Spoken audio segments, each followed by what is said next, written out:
Hello, everybody. I am joined by Mike from Firelock Games and a man named Benerson, yes? Yes. But Benerson, you are one of the historians Mike has brought on for the new Blood and Plunder, yeah? Benerson's been with us since the first one. He's been helping us get everything correct since the beginning, yes. Pretty much. Sometimes Mike's actually exceptionally knowledgeable on most of this area, so he really uses me to fill in the gaps, when the stuff he doesn't have time to dig up. All right, so Mike, another day is coming for Blood and Plunder to land on Kickstarter. So we are now, we're going to move the timeline of the game's universe, if you will, forward.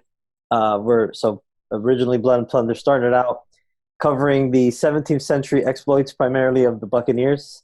Mm-hmm. But also, obviously, we covered lots of other stuff like King William's War, the First French and Indian War, and things like that. But now we're going to move into the early 18th century. So we're roughly covering a period of about 1700 to 1730, a little overlap back into the 17th and the 1690s. Mm. But the so this, of course, will bring into the game a lot of everybody's favorite popular pirates, especially fans of the recent Black Sails TV show. Mm-hmm. So like people like Blackbeard and Jack Rackham and Charles Vane and Anne Bonny and Mary Read and all those and all their ilk. So these are the guys that are made famous by the book written somewhat in period, the General History of the Pirates. Mm-hmm. So as a result of that, they've had a lot of publicity throughout the years. So they're now going to take center stage, and the Kickstarter is going to focus particularly on this small group of people, but it's also obviously going to encompass a lot more. Do you have your dates and everything fully pinned down for the Kickstarter for anyone that's wanting, mark that calendar? Yes, we finally do. It's the Kickstarter is set to launch on October 6th. October 6th. So be there. Be ready to click in. Mm-hmm. Be ready to dive in for some more piratey goodness. So is there any major changes that we're going to see mechanically to the game moving from the 17th to the 18th century? So for the game, though, not really. Obviously, we'll get new stuff, new technological innovations that have come about, and things like that will be implemented in the form of upgrades, the new units, new factions, things like that. But the game is staying the same. Mm-hmm. We are going to have a new rule book. There will be a new rule book that comes with this that basically just focuses on 18th century stuff instead of 17th. Mm-hmm. And we're also going to reorganize it a little bit. Some people had complained in the past on the way the book is laid out. We laid out the first book in a way that's meant to take you through the rules, which is good to learn, but kind of difficult when you're referencing. Or if you just want to read through the whole thing and learn it all, there's a lot of repeated information and stuff mixed up.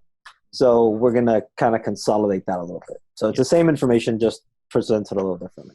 Yeah, it's personally, it's one thing I love to see in a rule book is just, you see that very, very back page, just a cheat sheet of all the most commonly used things for what do I need to hit? What's the ranking on the cards? Things like that.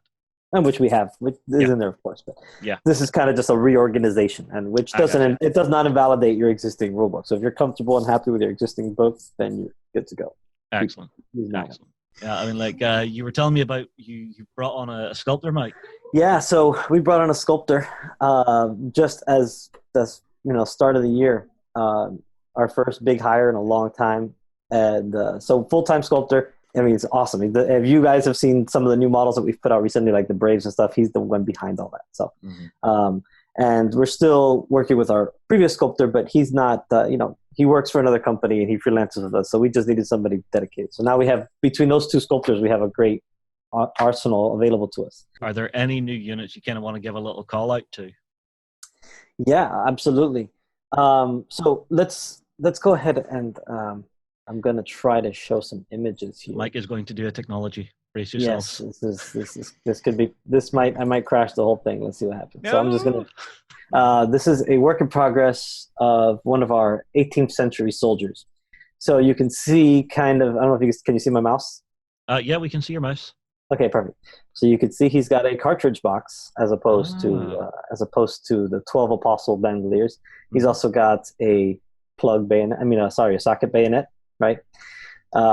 And of course, everybody's been always asking for the tricorn. There's your tricorn hats. So, so this guy is.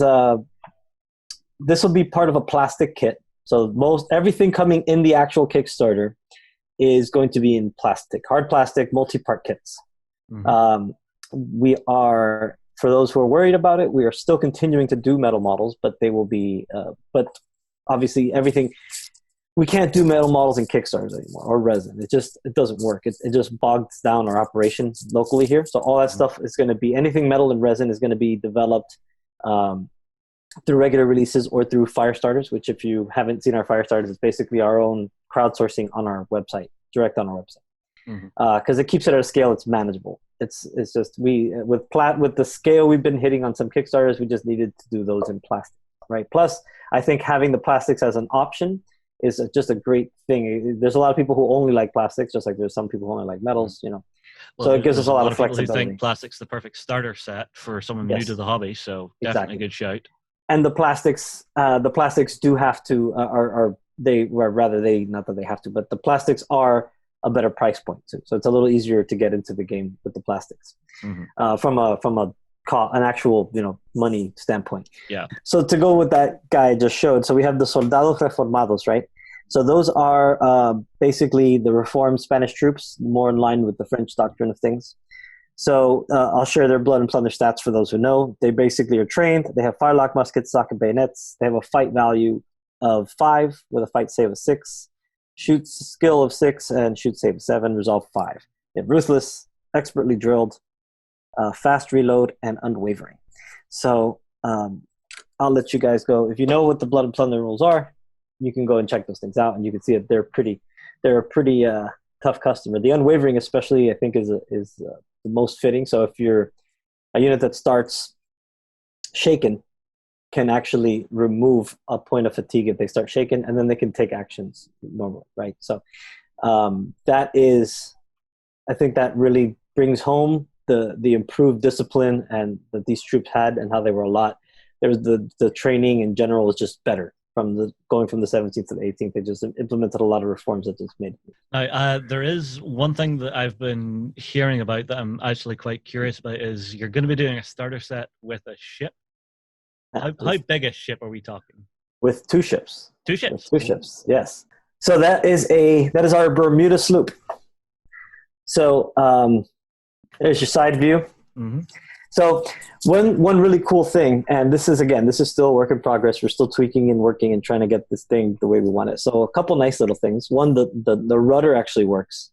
So the rudder, you can turn your rudder. There's a tiller up top. The tiller is one of the things we need to change, but you know, one of those little things. So the tiller actually works. You can turn your ship if you really want to.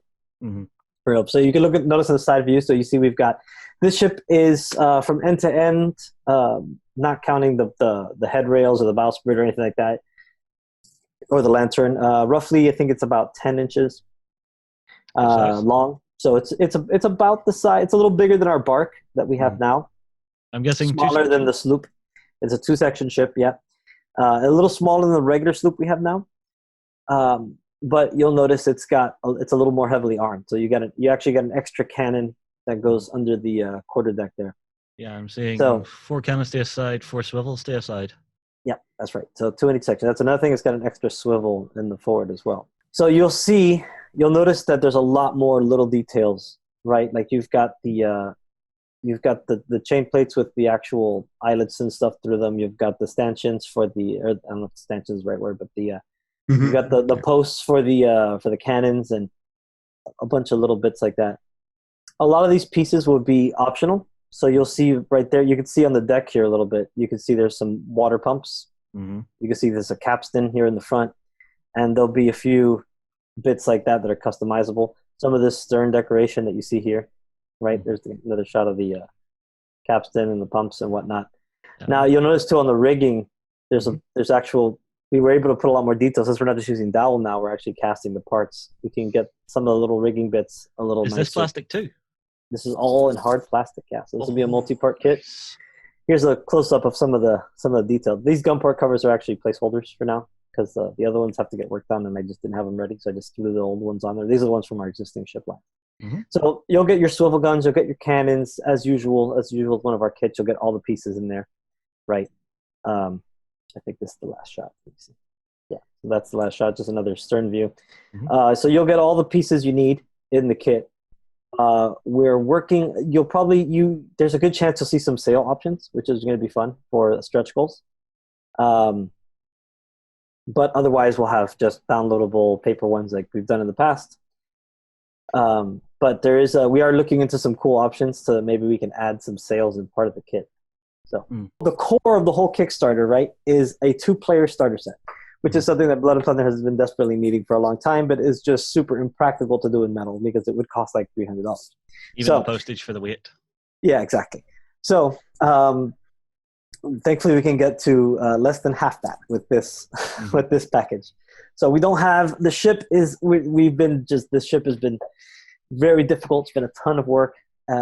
I've been sending pictures to Benerson for months so he can give me feedback and lots of tweaking and stuff. And of course, these things all take tons of time. So when you make a mistake and you got to tweak it. So, but we really want, since these molds are very expensive, we want to make sure that it's, perfect. So we're waiting on the final pricing. Mold once. Exactly. Yeah. So we're waiting on the final pricing for the mold before we can give the actual cost of the starter set, but it will be under $150 for sure. Nice. And now, is this the only ship in the game? For this project, it's we're starting the project. There's a good chance that as the project goes forward, we'll start adding some based on how we do. Because molding a ship, let me tell you, is very expensive. So, the miniatures are expensive to begin with. But the ship is like doing a whole range of miniatures just in one shot. So we have to see what options we have a few options and things that we're going to try. I really would love to do at least 3 in this Kickstarter. That's super ambitious, but you never know. Maybe we'll get it. So everybody watching, please go and back our Kickstarter so that I can make 3 ships, and you'll make me very happy. So, and then you'll have them. So anyway, so what's in the box, right? So the main core of the Kickstarter itself is a 2-player starter set that's revolved around Blackbeard's last battle, right? One of the few actual fights between the stereotypical pirates versus Royal Navy type deals is one of the few times it actually happened. So, and it's the most famous one. I think everybody knows about Blackbeard and his last fight and all the legend and everything surrounding it, right? So we're giving you everything you need in the box to have that battle. So you get 2 sloops. So not 1, you get 2. You get Maynard and his crew. You get Blackbeard and his crew. Each are roughly around 13 models on each side. It was a very small battle. You get all your cannons, all the stuff you typically would get in a 2-player starter. So anybody who's played Oak and Iron and has an Oak and Iron starter, you can basically expect the same thing, but for Blood and Plunder. So you're going to have a play mat. You're going to have the ships, all the dice that you need, the cards, the rule book, everything is going to be in there. So just build it. Buy it, build it, put it together, and you're ready to play right there. So this is a little more involved than Oak and Iron because there's a lot more building involved. But if you're into miniatures games, that shouldn't be a detriment to you. So. See, I kind of like the idea of this because it's giving you something that I find very difficult in a lot of historical war games, which is an instant jump-off point. Let's imagine it's just a big book. Where do I stick the wedge in here to actually start reading? This gives you a very nice jump-off point that's got that little bit of romanticism to it. So I like the idea. Cool. Yeah, I think that's definitely, as you know, that's something we've always, that's a big part of our goal here at Firelock is to basically advance and preserve historical wargaming for the next generation. There's always, I think, just very recently, there's been a lot of conversation on is historical wargaming dying and the graying of the hobby and et cetera, et cetera. So we are actively taking a part in trying to not let that happen. So trying to make games that are appealing to the modern generation of wargamers and that are accessible and easy to get started with. Right. Final question that comes from me at any rate is, are there going to be any exclusives for the Kickstarter? Yeah, so there's going to be one exclusive. There's going to be one exclusive, and I'm going to show a little bit. I do have a picture. The exclusive is going to be a unique set of activation cards. So if you know Blood and Plunder, it operates off a regular playing card deck, but we make specialized decks for the game that just make it easier, give you all the game information already printed on them.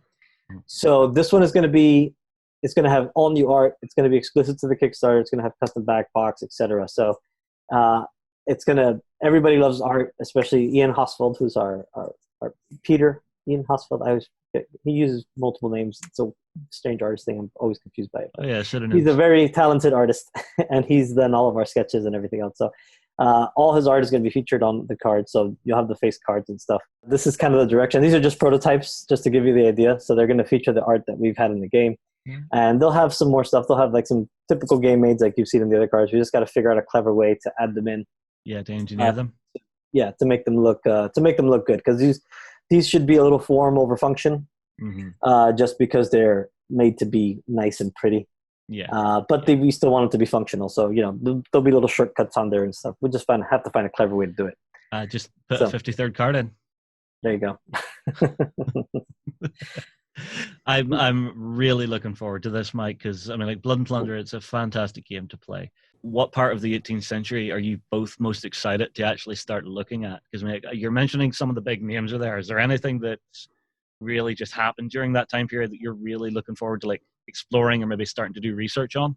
If you're talking about the actual period of the game we're setting in right now, let's say first quarter of the 18th century, for me, it's more Queen Anne's War and a lot of the associated conflicts there. This is kind of a period. You could look at this as kind of a follow-on to, well, in the Americas at least, we call it King William's War. Basically a Eurocentric world war that kind of spilled over into the Americas. And so you have a lot of small unit tactics, a lot of raids, privateering, piracy on the side, and it's kind of a perfect period for the game. My interests have always, lied toward laying at sea roving in general, and that doesn't have to just be pirates. That can be privateers, the buccaneers, commerce raiding, men of war. And it's a fun period for that. I mean, I think up until through about the mid 18th century, you kind of have this very rough and ready, people not always abiding by the rules, kind of conflict going on in the Americas. And anyway, for me, that's where a lot of my research and focus has been on, and the things that I enjoy most about it. I know a lot of people are really fixated on the actual pirates themselves, but there's a lot more to the early 18th century than some pirates made famous by, as Mike alluded to, Charles Johnson in his book. Well, I mean, like whenever I think of this time period, the first thing I think of is Nassau. Yeah, it's the first place my head goes to. Are we going to be seeing much research or much information from that area? You can't really avoid Nassau or New Providence, that whole area. Even basically from the second half of the 17th century was kind of a out-of-the-way place. English government tried to govern it. It was an unproductive little island. Really, nobody really wanted to maintain it. So it was really a place where pirates would hang out, beachcombers, you pretty much name it, anywhere, kind of the detritus of the Caribbean, but the English Caribbean would kind of flow there. So it was a natural place for there to become a pirate headquarters, at least briefly. I mean, it was enough of a thorn in Spain's side that they basically sacked it several times, starting in the 1680s, a couple times there, and Queen Anne's War, they went after the place. It was just a kind of that romantic, Hollywood-style pirate kingdom that really never was a pirate kingdom. It was, a bunch of shacks on the beach and a place where people could go and hang out and, avoid the English Navy and hope the Spanish didn't get too ticked off to come down and, burn everything to the ground. But yeah, it does play a principal role. Not just, actually, digress just for a second on it. If you go back and research, one of the things when Mike and I were looking into New Providence and that whole area is, you have 1680s, you have Spain raiding the place because you had a lot of the buccaneers who were turning pirate were hanging out there.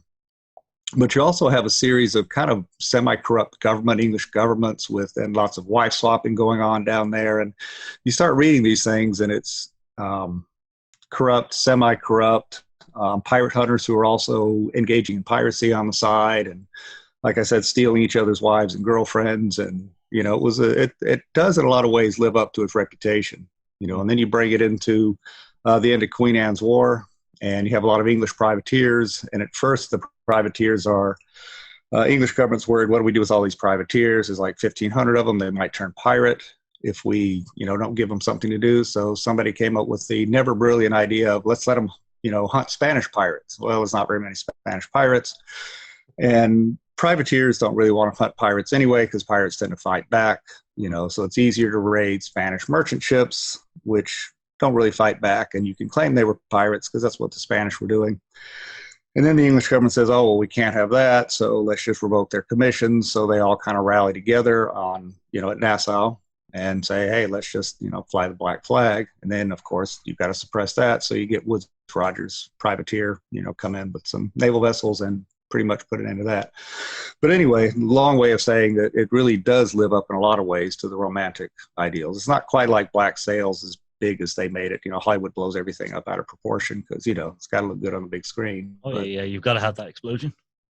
Yeah, and you've got to have that fort that's 12 times bigger than the real one, and Mm-hmm. For those who don't know, by the way, Benerson was actually, I believe, the primary historical consultant on the Black Sails TV show. So really? Wow. A lot of behind-the-scenes stuff. It was involved. They had a really good, the showrunners, the writers, they were really well organized. They had a really good crew on that show.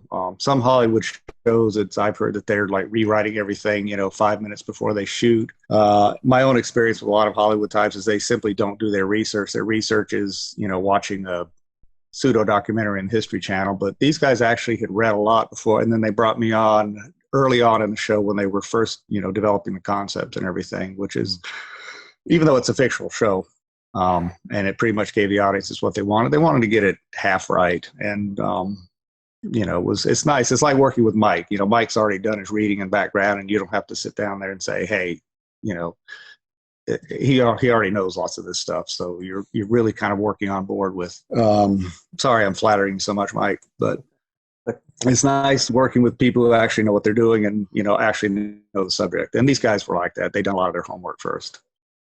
Well, I mean, that's just going to give you a better end product whenever you actually have that care and attention to detail of the history of the thing. Because, I mean, it's something I find with a lot of historical folks. They like it to be right. And if you get it wrong, it can really sort of hurt their experience of something if you get something wrong. So it's nice to see that due diligence is being done there. And I think just to touch on that real quick, because it's something I think about a lot. So I'd like to give my thoughts on that real quick. But I think in a lot of games you see historical games tend to go one of two ways, right? They tend to go either they try to get everything right and they get a little too bogged down, or they just say, whatever, it's a game at the end of the day, and they just kind of brush aside any sort of historical fact for the sake of gameplay. Well, so it's recreation versus simulation. Right, we're always trying to find that middle ground, right? Mm-hmm. There's no reason it can't be right, but also be a game first, that'd be fun, of course. So now here's something that I was wondering about. So with us moving from the 17th to the 18th century, I heard Benerson very quickly mention there that the pirates came from the Buccaneers. Is this something that happened with all pirates, or is it just, was there a major shift between who a Buccaneer was and who a pirate was? I would almost look at it as a changing culture. I had it in one of my books actually tracked down. You could track contacts from some of the earliest Buccaneers. It's all the way back to about 1655. It's a passage of knowledge and tradition, you might say, all the way into the 1720s to the pirates. You can find so-and-so knew this guy and he knew that guy, and you could actually trace it. But it's really more of a culture that was slowly changing over time. So I would look at it. Let's say 1655, under Cromwell, England goes and they kind of took Jamaica as a consolation prize, and what one historian called was essentially an illegal buccaneering raid in the Caribbean. But they got this nice little colony, kind of started aligning with some of the French buccaneers or the filibusters, flibustiers, and started raiding Spanish. And there was a lot of reasons for this. They needed the defense. They really didn't have a lot of trade with Spain at the time. So, nobody really cared if you're robbing Spaniards, whatever. But as you start seeing a shift, you've got these buccaneers, and they're also useful for the defense of the Caribbean, the English and French Caribbean. But you start seeing a shift as trade in Spain comes in. And so starting in the 1670s and really in the 1680s, they start suppressing the buccaneers. And this is why you see them going into the South Sea, crossing the Isthmus of Darien, sailing into the Pacific, some of them even heading eventually to the Red Sea and other places, because they're getting squeezed out of the Caribbean because they were more and more regarded as illegitimate and basically not good for business anymore. And I think they probably would have been completely crushed by the 1690s, except that you had a world war, and you can call it the 9 Years' War, the 10 Years' War, the War of the League of Augsburg. Every historian's got a name for it. King William's War in the Americas. And so that goes on to about 1688, 1697. And so a lot of the Buccaneers turned privateers out of Jamaica. French always had a long tradition, Martinique and Saint-Domingue or Haiti.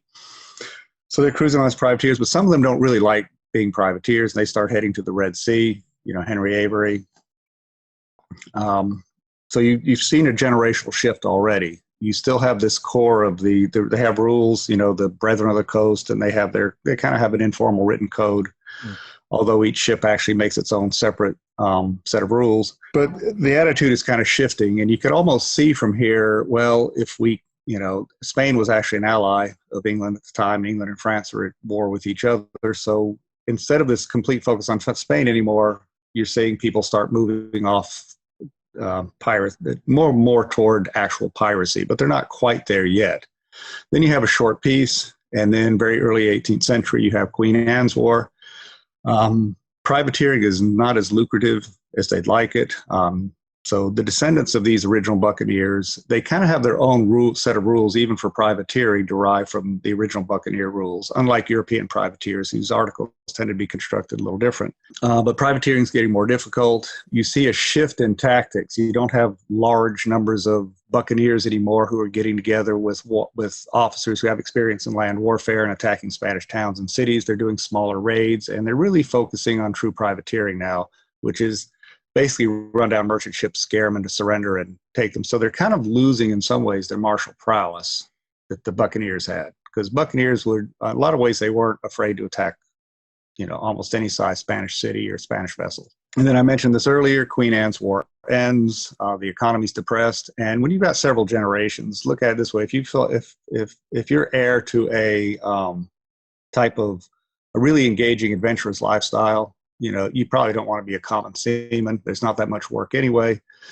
And like I said, England tried to keep these guys from turning pirate by offering them, continued privateering commissions, which they abused, and then those were revoked, so they basically turned pirate. You can see the generational shifts there. It's fascinating to watch, but they're still changing a bit each generation as political and social circumstances change. So on the one hand, the pirates are kind of the heirs of the buccaneers, but they don't quite have that same martial prowess that the buccaneers had. And there's a lot of reasons for it. They don't have government support. It's one of the big reasons. The French and English governments just turned a blind eye to all of this back in the 1650s, 60s, 70s, and gave them tacit support. They don't have bases anymore.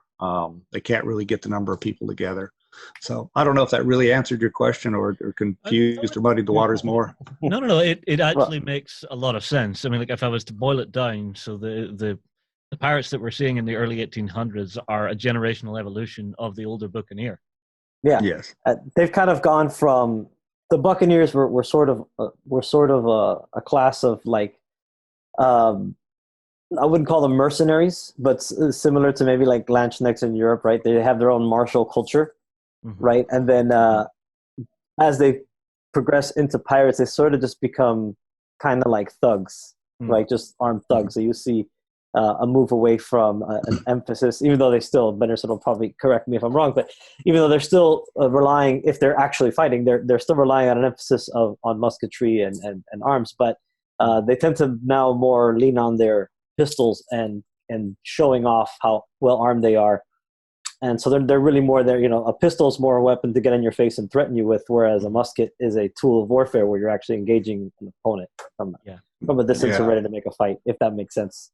Yeah, I think that what Mike has said really gets to the core of the difference. The buccaneers flat out stated that the musket, especially that fusil boucanier, that long-barreled French hunting gun that basically became a naval weapon in the late 17th century, that was considered the arm of the buccaneers. In fact, if they fought duels, probably 9 out of 10 duels by buccaneers were fought with the musket. They'd get at a certain range and both load and take aim and shoot at each other. Wait, so whenever I hear duel, I imagine two guys back to back walk away, turn around, and fire. You're telling me they did this with muskets? They did this with muskets, and basically the accounts we have, they stood at a fixed distance, and they both took aim and fired at each other at the same time because the musket was their weapon. And, buccaneers kind of regarded themselves as soldiers and seamen. They were almost this quasi-amphibious force. They were, it'd be hard to find something entirely corresponding to that today, naval commandos, for example. I'm even writing some blogs right now on the Doolin Beach just for fun, looking at the cultural parts of this. But when you look at the early 18th century pirates, the pistol was their arm. They've got a silken sling, wrapped around a couple of butts, and they're hanging these pistols from it. And it's basically almost a gun fetish. Let's sail up to a merchantman and wave our cutlasses and show them, look, we got these pretty pistols, which is a really bad way to actually carry flintlock. Trust me, I tested it out with a pair of flintlock pistols, and you're going to get cracked in the kneecaps and the groin and everything else if you don't tuck these things away under your sashes or something. It's really a bad way to actually, but it looks really cool. Okay. And this is kind of where you see the difference in them. You've got the musket, we're going to go attack the Spanish castle, and then you've got the early 18th century pirates. Yeah, let's wave our, pistols and get in the face of these merchant seamen, and yeah. This is why we like working with Benerson, by the way, because he's all these things. I know he's actually tried 90% of them. He's we've had conversations about him firing his fusil buccaneer from a canoe and running around with an axe when we were testing where to put an axe on a model. So sticking an axe in his belt and running around and so that's awesome. Really that's cool. fun. That's really cool. And if you want to fire a musket from a canoe, the best way to reload it is to lay back, because these muskets were 6 feet long or longer. But if you can lay back, and we could actually, well, I don't know how intimate we want to get. We could probably test that, put 6 or 7 guys in a canoe sometime and see if there's a way you can keep up a constant state of fire while having half of them kind of laying back, gets you under a little bit of cover. And, you don't want to stand up in some of these old canoes and try to load a 6-foot musket, because you're probably going to end up overboard. Yeah, so. Not to be creepy, but send pictures. No, I'll get down there. Mike and I'll head out to the mangrove swamp sometime and test all this stuff. There we go. No, that sounds like fun. Awesome. Now we're starting to talk about some of the weaponry of the period. Was there much of a shift in the technology of weapons in this time period? I'd say more efficient. Military seem to have been picking up some of the just a little bit of quick history. Late 17th century, you start seeing a shift in military tactics, especially loading. Eventually, cartridges with powder and ball in it had actually been around for a long time, but they weren't widely used. Often you'd have a cartridge of powder, but keep the ball separate, things like that. 18th century, you start seeing the military doing this now. The ball and the powder in the cartridge. Just a quicker way to load. You bite the end of it off, you prime. You can just stuff the cartridge down, ram it home, and fire. Buccaneers were actually doing this from 1660s at least, if earlier. They were already loading and firing this way, and they already had a lot of these tactics of loading and quick loading and things like that the military were going to adopt. So you start seeing more efficient, I think, and if I miss anything, Mike's going to catch me here. Better loading techniques, better fire. Militaries are getting more disciplined. They've got the bayonet now. They got rid of the pike, although you really didn't see the pike in the Americas anyway, except on parade. I've seen some images of Spaniards with it on the parade, but they'd really cut it down for a lance if they were going to use it in the field. Ships are starting, the cannon foundries are starting to get better. Guns are slowly starting to get a little bit smaller to be of the same size. And I'd say if you saw a big difference between, let's say, late 17th century and late 18th century, ships just of the same class tend to get larger, stronger, carry larger guns because, like I said, the metallurgy is getting better, so you can start reducing the guns can get smaller and shorter, but still carry, pack the same amounts, pack the same punch. Gunpowder gets better.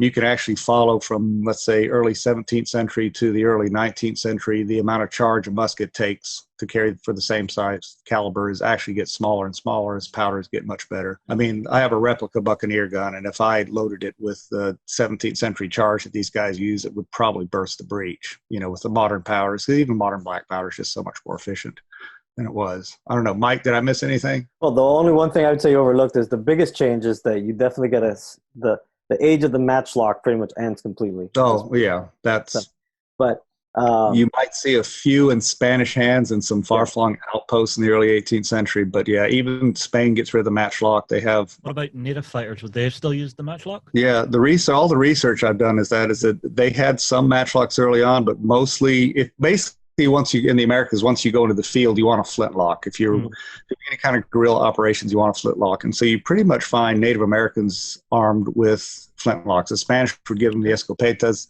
They're forming the flintlock, they're hunting muskets. So you don't really see Native Americans arm much with matchlocks at all. Even in the 17th century, they pretty much have flintlocks. That was the trade guns that the English and the French were providing to them. Spaniards really only occasionally.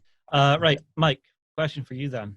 So Sure. with these changes, how does that translate into game? The main place you're going to see a change is in one of the regular soldiers, right? You will see some changes in militia and stuff like that. So the regular right now, no peace be on the line. If you've got all the soldier units for that, we have like the musketeers for the English, soldados for the Spanish, etc. All those units, they are you're going to see basically that unit evolve into its 18th century reformed version, which is far more efficient in a lot of ways. There's going to be there's a lot of new tactical developments, like the British and Dutch are now doing like platoon fire, for example. So a lot of these things are going to be incorporated into how that plays. But you're going to see these guys get fast reload rules. You're going to see, obviously, they're going to lose matchlocks and gain firelocks and things of that nature. You're going to get new equipment like the socket bayonet, whereas so you don't have to take your bayonet out to be able to fire again. So it's a lot more flexible. And they're just become, we've been playtesting them quite a bit. Well, we can this year, but we started playtesting them many months back, obviously, and now we've just started again. And they're just tough customers. They're just nasty, especially when you get to the more elite troops like grenadiers and things like that. Those are some of the bigger changes for things like ships. Obviously, sometime in the early 18th century, the wheel starts to become more prominent in certain advances in just the way ships are rigged. Mm-hmm. So there'll be upgrades you can get to upgrade your ship to some of the more advanced technology that will be that will just be represented pretty much by a wheel, but there's more to it than that. But it'll let you perform your ship maneuvers a little more easily. You'll get some bonuses on the test and things like that. So like if you're trying to attack, it's much easier to do that, with a wheel than a whipstaff. So things like that will give you bonuses. So those are some of the little things and then obviously the pirates that we just talked about so much, they're going to be more pirates become more of a, as opposed to buccaneers, where buccaneers and Blood and Plunder presently are an elite army, right? You tend to with smaller numbers, higher skill. The pirates are going to go a different direction. They're more of a horde army, and this is pretty historical to what they did. They would just pack ships out with men, right? Just armed with pistols and trying to be scary and intimidating and just completely overwhelm a small merchant ship or something, right? And so that's the direction that we're going to go in. Yeah, and on the off chance someone doesn't make it back, well, that's one less cut. Exactly. Yeah. All right. Now, one of the huge things for this is the amount of characters that we're going to be seeing. Is there any particular standout ones you guys are really looking forward to seeing? Sure. So I really like, I've talked about it before, I really like Stede Bonnet, who's known as the gentleman pirate, right? Just based on what we know about him, he just seems, his actual character just seems to be like if a player of Blood and Plunder were to, in real life, try to become a pirate, how that would unfold. He was just, he was an, not, I don't know if that aristocrat is the right word, but he was certainly a gentleman. He was educated. He was landed. But he just basically had trouble at home and decided, I'm going to buy a sloop, hire a crew, and sail away and escape my life and become a pirate. No experience whatsoever. He just went out there and did it, and then did all kinds of wild things, like got into a fight in his sloop with a Spanish man of war and got shot to pieces, barely survived, limped back to, just the type of things we do in the tabletop. This is the kind of things this guy would do in real life. Yeah, he kind of sounds a little bit Irish to me. You see the man of war, it's just like, oh, I'll have you. Yeah, exactly. So I think he's just so interesting because of how insane he was. So that's the guy I'm looking forward to trying out and playing with. What's your pick there, Benerson? As Mike knows from our conversations, especially when you go early 18th century, I'm more on the side of the pirate hunters. I'm more, William Rhett, some of these amateur pirate hunters who went out and pretty much kicked some pirate butt. I'm trying to think of who some of these other guys that I really like. Woodes Rogers, and I know if you watch Black Sails, he's a villain, but the guy was a a successful privateer. Well, maybe not as financially successful, but he actually went and raided the Spanish in the South Sea, sailed around the world. Got him in a galleon. Pirates. What? Got him in a galleon too. Yeah, he also ran into debt, got sued by his crew and everybody else and all the investors and everything else. But, hey, he tried to do what he wanted to do and, have fun doing it. Like I said, don't look at Black Hat Sales for accurate history or anything. There was no keel hauling of black beer or any of that stuff. But everybody who does these shows and games and stuff, always prominent is all the amount of research they did. And even Black Sales, which is correct. They did a lot of research, but I go back to Samuel Johnson, who wrote the history of the pirates, first published 1724 and a new edition, kind of 1725, expanded edition 1726. And you get these ideological historians. Historians tend to fall into two groups. There's the I'm going to follow the facts wherever they take me, and then there's the I've got a hypothesis and ideology, and I got to impress all my former professors, who've written books, and we go this way. And so you find that they're arguing over who Charles Johnson actually was, and what political motives he had. If you look at the book, and I've got 6 books, I guess, in print, and dealt with publishers 15 years. My entire thesis, I mentioned this to Mike recently, is there's nothing political about that book. It's let's sex the pirates up as much as we can to maximize sales. And that's what that book is about. And that's also why we have so many myths about pirates today. You've got this, from my point of view, it was a book written for sales. And, that's what TV shows and everything else do. What does the audience want? Let's give it to them. And I think one of the things that Mike's managed to do with this game that a lot of media has been unsuccessful with is stick to the fact as much as possible and still make it fun, which I've always believed you can do. And I'm glad to see Mike has actually done this now. I'm pretty sure Hollywood could do it too, but you can make up a complete fiction story, but still keep all the reality of the period. And in my opinion, it would probably be more interesting because the famous quote is always still true, that the truth is stranger than fiction. Now, you earlier today, I believe, were throwing out the question to your community on Facebook. Yes. To get some questions in. So we've got a few of those here. All right, let's see. So our first one is just the Dice League. How do you fill in the knowledge gaps we have about the period, or choose when two sources conflict? So from a game design perspective, I typically just go with, first thing I'll do is I'll typically ask Benerson his opinion, as well as other people we talk to, such as Liam Taylor and such. But I'll ask a few people, what do you think about this? And then I'll kind of just go with the knowledge I've got already and just make the best educated guess that I can. What's your process in a more, now that's for game design, which is much less important than actually writing nonfiction books and such. So what's your approach there? It's somewhat similar to what I use with Black Sales. And one is you go to primary sources first. Can we actually establish that this happened and it was common? And if you can, there's your answer right there. And then Mike will tweak it as necessary to make it work in the game. Or problem is in the area that this game is set in, especially piracy, there's a massive amount of myth and legend in there that has to be filtered through. And so it's not just, you want to avoid secondary sources because they tend to repeat a lot of this stuff, but you're also fighting, and actually alluded to this early on when we were talking about different media and things. You've got a huge audience that's already read this stuff and accepted it as fact. So again, in this case, if it's somewhat dubious, still try to go back to as much primary information as I can and try to overwhelm the, let's just say, the myth. One of the virtues of having spent decades studying all this stuff, so you start seeing patterns and things, so you get pretty good at guessing what the reality was and what it wasn't. I know we've probably already offended a few people with some of our descriptions of pirates because they're based on what we actually know. And everybody wants to leap into Charles Johnson and his book, which is highly accurate in some areas and is clearly invented in other areas, and there's a lot of stuff in between that just cannot be corroborated in any way. So my inclination over the years is to tend to assume that if we cannot corroborate information any other way, it's probably not true. But you can still get kind of caught with your pants down there. Anyway, basically try to summarize this is go to primary sources. Can we actually document this? If not, do we have enough peripheral evidence to suggest this was probably the case? And then from my perspective, I just get to eventually hand off the whole mess to Mike and let him make a decision based on gameplay and marketing and everything else. So that's always a fun, it's always a fun fight between myself and and basically everyone else at Firelock.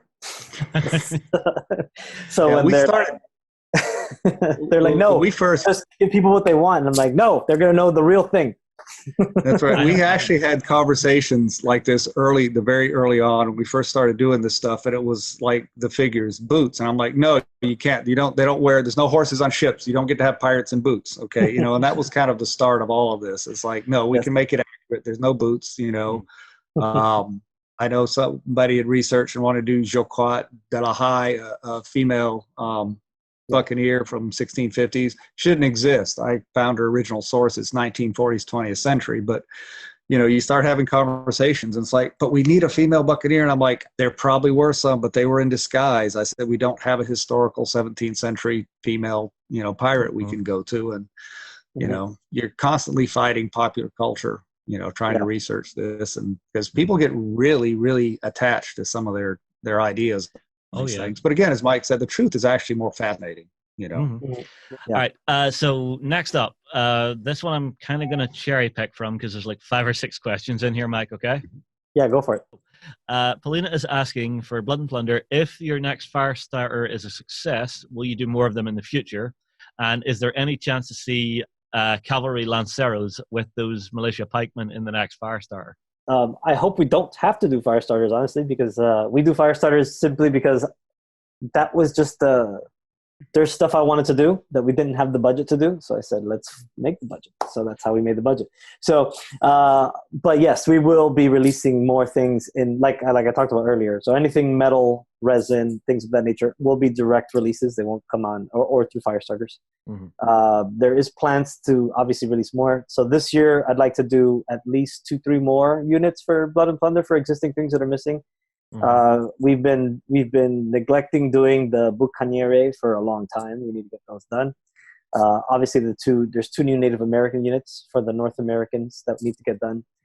Cavalry is one, but I'm very reluctant to do it in metal because it's so expensive. We have to eat a lot of cost on those models, and just to get them at a point at which I think it's reasonable to sell them. So. Hopefully one of the things we'll get in this Kickstarter, if we could unlock it, knock on wood, is a plastic sprue set of cavalry. Mm-hmm. And that will include options to do multiple types of riders, such as lanceros or, carbines or pistols or just swords or whatever. Or even mounted infantry with regular muskets. Like they had, there was quite a few in North America, especially around the southern frontier with Spain. That was a common thing. So, different options like that I'd love to do for sure. So it's in the plans. I'll put it that way. At some point we'll find a way to do it. So. All right. Next up, same person, Paulina again. Do you plan to maybe make a worldwide campaign like some of the other companies within the industry have done? So players all around the world publishing battle reports, and fighting for the Caribbean, sorry. Yeah, well, Justin knows about that. Yeah, so we should be in the midst of one right now, but then a worldwide pandemic happened. So yeah. Mike and the guys at Firelock had actually approached us to run off of the platform that we here at OnTableTop actually have. So basically, as soon as the apocalypse is over and we're into like that post-apocalyptic rebuild phase, then we can maybe come back and look at bringing that out to everybody. Because I think having people all around the world playing those games and feeding them in, I'm really curious just to see what would happen if there were some battles happening in the Caribbean and how people would actually play them. Yeah, and the good thing is that we got very far along before everything collapsed. So once we're ready to pick up and go, we should be able to turn it around pretty quickly. So hopefully. Yes. All right, last one. What about a Blood and Plunder role-playing game that you've mentioned some time ago? You've also had a little bit of a look at some sci-fi stuff as well. So I'm thinking, what are you planning to maybe do some branching out, all being well? Yeah, so the Blood and Plunder RPG, which formerly was called Raise the Black, but then we stole that for this Kickstarter. That is presently in the works. It's come pretty far along. Mm-hmm. It's being written by Tim Kraklowski of Ragnarok fame. That is, it's work. It's in process. The biggest thing is we're planning on doing some art for that. That's not yet started, and that can take a while. So, I think that might be a while, but it's going to be, next few months you'll start to see a lot more about that. So, Mm-hmm. Right. Next up, we have one from a Gordon Typer. So this is for both you guys. And basically, he's asking, what piratical faction would you recommend, both from a historical aspect and a for fun aspect? So for me, I actually probably like the Spanish Corsairs, just because I don't know. I just think they're cool. So they're the ones that these are privateers that come primarily from Spain, then eventually start to establish themselves in the New World. This is after Spain has finally lifted their ban on that. So now they're handing out commissions, and they do all the years of the French and English buccaneers, wreaking havoc. This is like now it's their revenge. And then of course, eventually between them and the guardacostas, it spins wildly out of control into what eventually becomes the War of Jenkins' Ear, right? So I just think they have a cool history, and they're so different from. I just spent so much time, I guess, looking at English and French buccaneers as the stars of the show, that looking at the Spanish side of the privateering was just pretty different and refreshing in some ways. So from a historical standpoint, or actually in both cases, it's both for historical standpoint and for fun, those I like. But of course, another fun one is the Brethren. We're just talking fun, just Brethren of the Coast, of course, or Logwood Cutters or something like that, because they are random. You can start. You never know how they're going to start a game. They might be drunk. They might be on point or hungover. Yeah, exactly. So those are always fun. Those are always fun things. What about yourself, yeah. A couple of things. As far as the factions go, that would be pretty much what Mike said. I like the Buccaneers, the French, the Flibustier, but also I've always had a soft spot from Spanish pirates going on the opposite side. So pretty much what Mike said. But I was looking at my type notice. It asked for piratical factions or fiction. I couldn't. My notes say fiction, not faction, but either way. Maybe Justin read it from a gaming perspective, and he did say. Well, either way, it's a good question, because I would definitely go with the Buccaneers and the Flibustier and some of the Spanish pirates, 1680s especially. Mm-hmm. They're just doing their little part to pay the English and the French back. Benerson, I'm seeing someone saying to ask you about your fictional book. Is it? Let's see. What's the status of a follow-up or a new adventure entirely? And can we expect more audiobooks from yourself?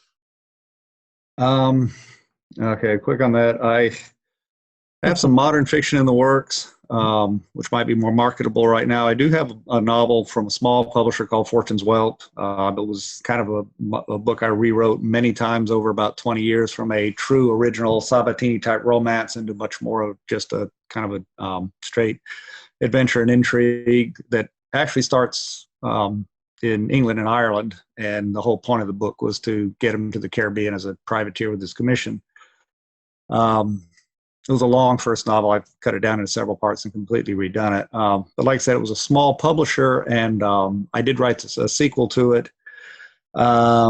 Unfortunately, I don't know if the publisher either changed its intentions or had this all along, but basically decided to start foisting all of the, let's just say, the finance. In essence, the publisher wanted me to pay for editing and marketing, which is not what publishers do. Trust me on this. I have a number of books by legitimate publishers, so we parted ways. Swashbuckling adventure fiction is difficult to get published right now. My wife and I actually have started a small press. We're doing, for 2022, an annotated version of Captain Blood. Mm-hmm. Worst comes to worst, I could always publish a sequel through that venue, although I don't really want to. But you always want to try to find a legitimate publisher if you can. But I have seen one or two of my friends actually self-publish via Kindle, and mm-hmm. it does seem to work quite well for them. Mm-hmm. It's especially if you're hitting digital markets and print on demand. I mean, if you're looking to get that hardcover out there and really get it pushed out in the brick and mortar, it's kind of hard, or it gets more difficult, especially in upmarket fiction, which is trying to reach a broader audience than just a generic audience. But anyway, we'll see. Mm-hmm. The sequel, from my point of view, is much better than the original.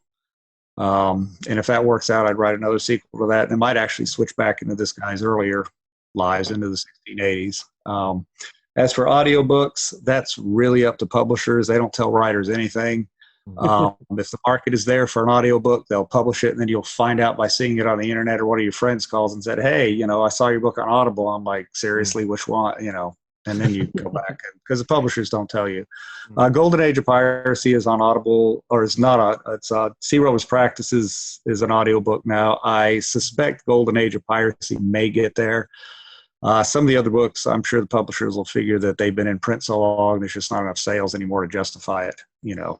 Yeah, Sea Rover's Practice is that was the book that kind of it got me on track to making Blood and Plunder an actual historical game, and not just a Hollywood. Like, that book opened my mind to, because I was if you look for pirate books and stuff, right, you're gonna find the typical fantasy thing, stuff, more or less, and it's not even so much fantasy. It's just more like stuff that's just regurgitated information for the general history of pirates, and then you'll have a page with all the incorrect pirate flags that are touted as real and all this stuff. You get all the typical stuff that you get in a lot of books, and there's some that are better than others.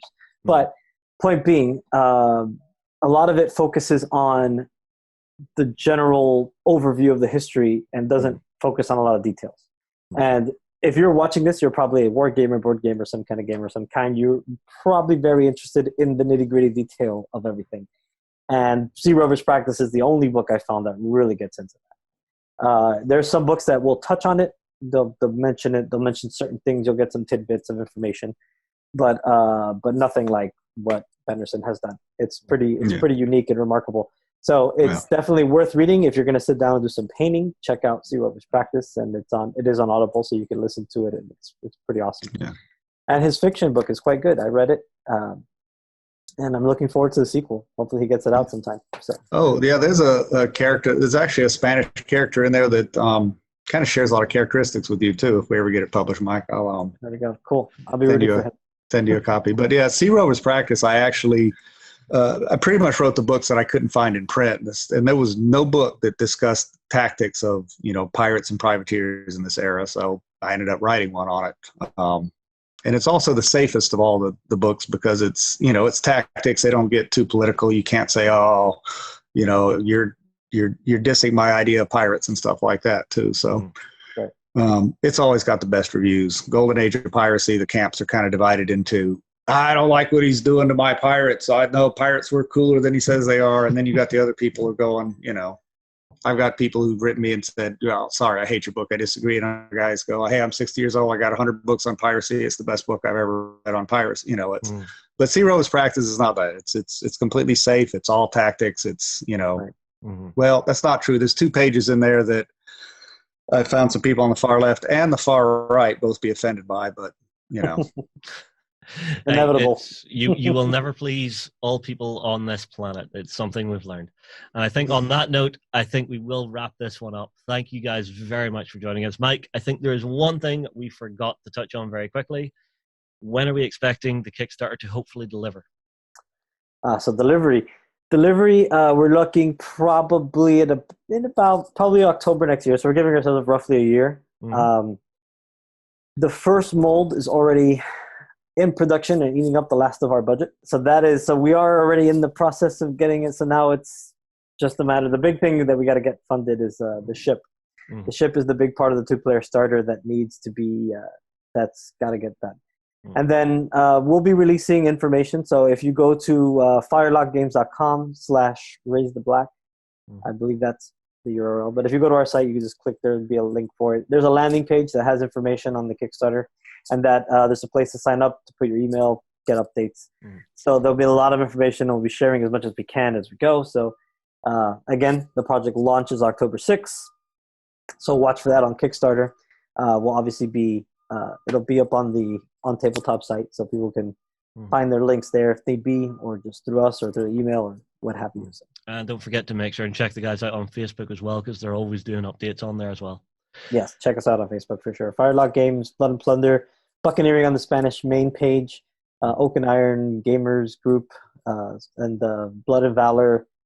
I forgot the name of that group, but this is Blood and Valor Group too. All right, well, guys, thank you. It's been an absolute pleasure to sit here and hear about some of the fantastic history of this era. and hearing about what's happening with Blood Plunder. Everybody, get your comments in below. Let us know what you're thinking. Make sure and get your questions in if you have any, because I know Mike is always, puttering around in the comments, keeping an eye just for anything really interesting that people are talking about. We'll move on. We'll see you again soon. Go ahead and check out our other content on screen now. And while you're at it, why not hit subscribe and remember to ding our dong. Go on, you know you want to click it. Go on.